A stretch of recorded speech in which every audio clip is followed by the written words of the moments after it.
already. It's time to let Washington and Wall Street know it's the people who run this place. It's the people who run Washington. It's the people who run democracy in America. And it's the people who have come calling to take it back. God bless you. Stick to the fight.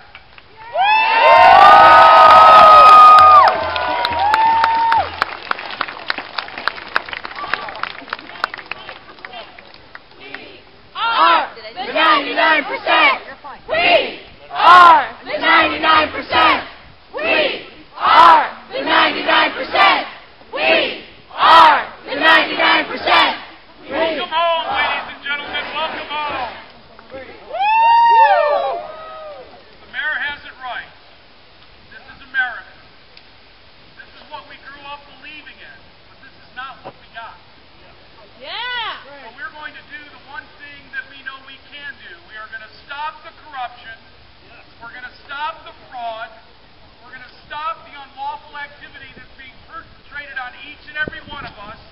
And we're going to occupy until we get what we deserve. Right.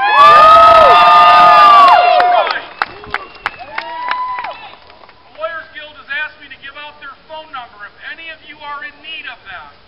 This is their number, 517-230-5911. Again, the Lawyers Guild number, 517-230-5911.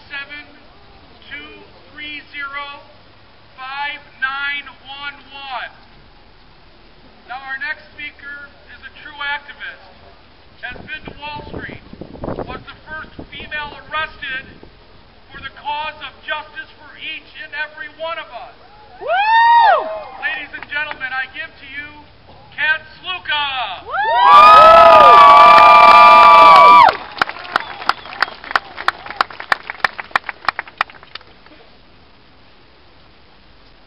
Show me what democracy looks like. This is what democracy looks like. Show me what democracy looks like. This is what democracy looks like. All right. I am so excited to be here today. I came from Muskegon on the west side. This is incredible. Can y'all hear me good? Yeah. Okay, awesome. So I'll start out with my experience on Wall Street. I arrived on September 17th. I was there for the March Around the Bull. I was there for the standoff at 55th Street. I was there for the first GA when we took Liberty Plaza. So I have seen Not by its slave name. how bad GA can get, and I've seen the kinks worked out, so hopefully we will not go as rough in these movements. I was first arrested on September 19th during the first march down Wall Street. I was arrested during other people's arrests when I called for officers' badge numbers. Now, I made a mistake of locking eyes with a lieutenant, and they don't like it when you look them in the eye, and they called for my arrest. I was never read my rights. I was never told why I was being detained, and I was illegally searched. And I screamed all of this at the top of my lungs.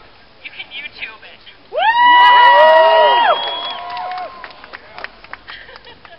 I was detained for an hour and a half. Luckily, I had 5 of my brothers in a cell next to me, which helped keep my spirits up. But during that first arrest, I could not help but imagine what it would be like to be detained indefinitely in a system where I did not speak the language or I did not have rights to a lawyer. I'm a prisoner's rights advocate, so I could not help but imagine what it would be like to sit in a cell indefinitely for the rest of my life. My second arrest occurred on September 24th, when we took Broadway. Once again, there was an arrest. One of my sisters was taken. By this time, I had been pegged as an organizer and as a strong female voice that must be eradicated. The officers knew who I was, and they were out to get me. When I was calling for badge numbers, Officer Louis Pachenko shoved me with his forearm, and I said, "Don't touch me." He said, "Don't touch you?"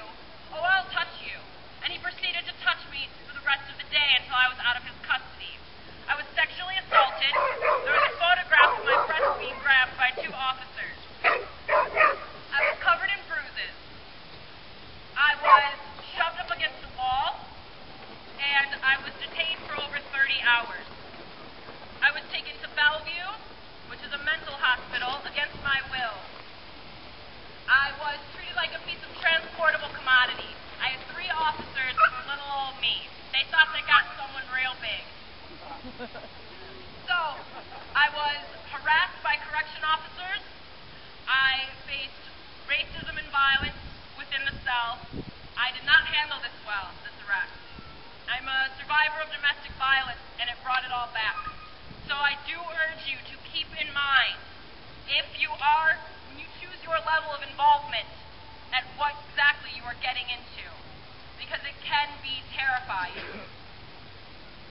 I was released on September 25th, around 7 p.m.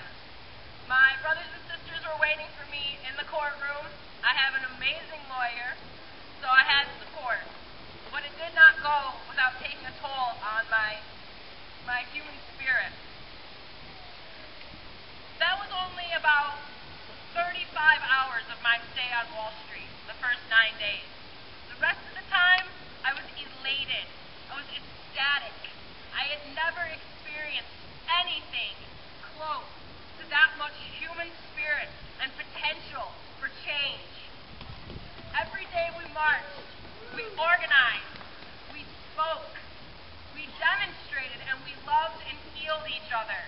We came from all walks of life, from every corner of the country and even the world.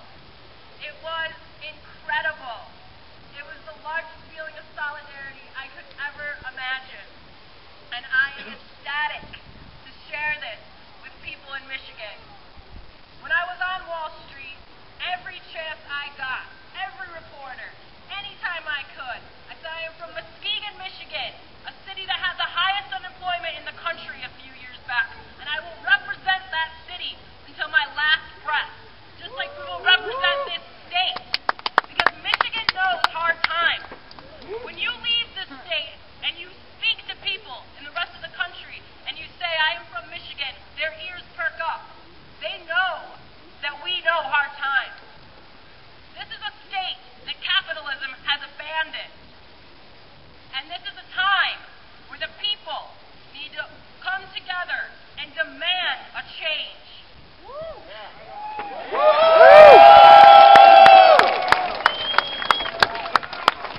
No longer will we stand to be walked all over. We are not going to tolerate this anymore. We are an amazing state. We are the Great Lakes state. We are a backbone of America, and we must speak out. We have a tremendous role. So, thank you. This is incredible. Thank you! Thank you! I am so excited. I hope all of you feel this infectious disease that is occupation. Yeah! Because this is just the beginning.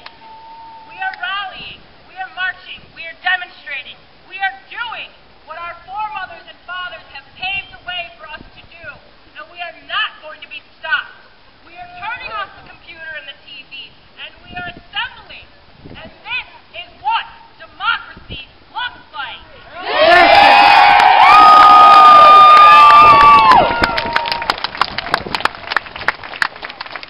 Anybody want this now?